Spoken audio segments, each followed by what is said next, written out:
Sweet and sour bola-bola. Gawin po natin. Mag-chop tayo ng onion leeks, sibuyas, at bawang. Yung giniling na pork, yung pino po ang kanyang pagkakagiling. Konting asin, chicken powder, ito paminta. So natin na medyo maanghang, kaya dagdagan natin ng konti. Lagyan na po natin yung ating mga onion leeks, bawang at sibuyas. 2 piraso ng itlog. Harina para maging binder niya.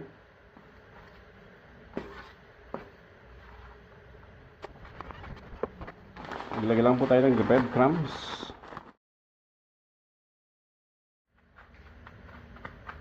Na yung ating mga bola-bola, iprito na po natin. Sa pagprito ng bola-bola, dapat hindi masyadong mainit para hindi po kumalat yung ating mga meatballs.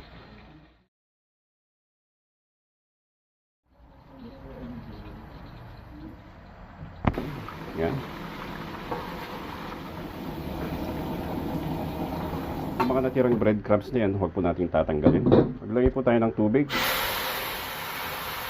2 lata ng pineapple juice. 115 grams na tomato sauce.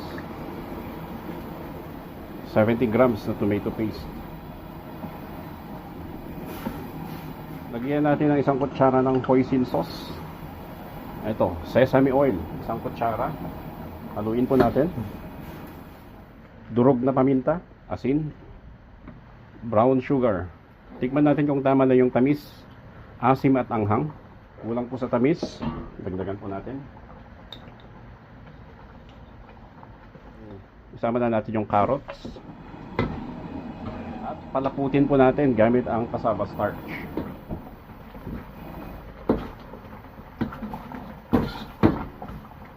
Paibabaw lang natin yung ating sauce.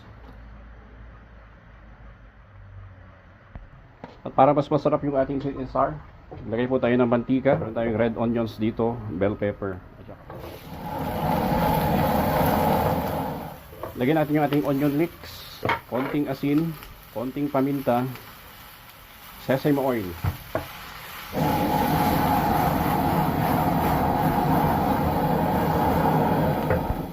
Ipaibabaw lang natin dito sa ating niluto. Okay? So yan po.